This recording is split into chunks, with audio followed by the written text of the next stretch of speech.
बदरा बन के नैना बरसे, मिले खातिर सच मन तरसे। बदरा बन के नैना बरसे, मिले खातिर सच मन तरसे। राखी बिना सुना रही कलैया हमार बहिन, बॉर्डर पे पड़ल बाटे ड्यूटी हमार बहिन, बॉर्डर पे पड़ल बाटे ड्यूटी हमार।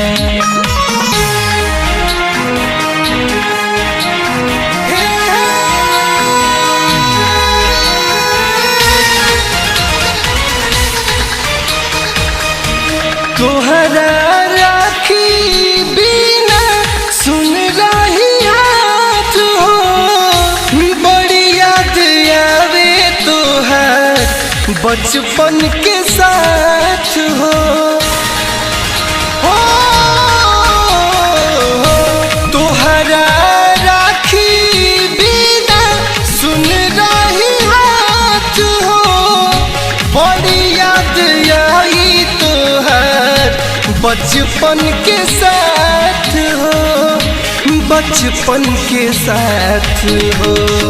सच कहीं तोहरा बिना मुश्किल हो जाई जीना, तोहरा बिना मरिए जाए भैया तोहार बहिन, सीमावा पलड़त बड़े भैया तोहार बहिन, सीमावा पलागल बाटे ड्यूटी हमार।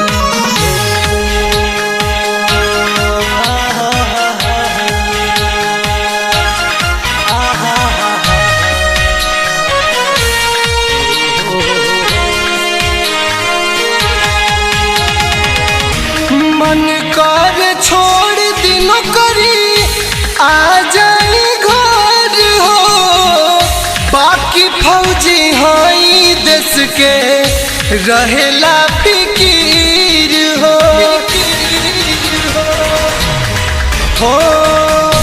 मन कर छोड़ दिनो करी आ जाई घर हो, बाकी फौजी हई देश के रहेला फिकीर हो, रहेला फिकीर हो।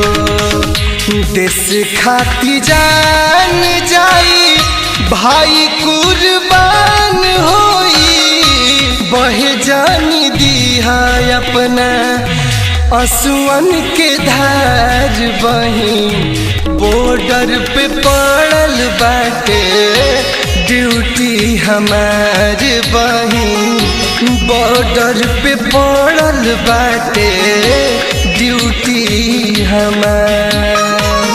बदरा बन के नैना बरसे, मिले खातिर सच मन तरसे। राखी बिना सुना रही कलैया हमार बहिन, बॉर्डर पे पड़ल बाटे ड्यूटी हमार बहिन, बॉर्डर पे पड़ल बाटे ड्यूटी हमार।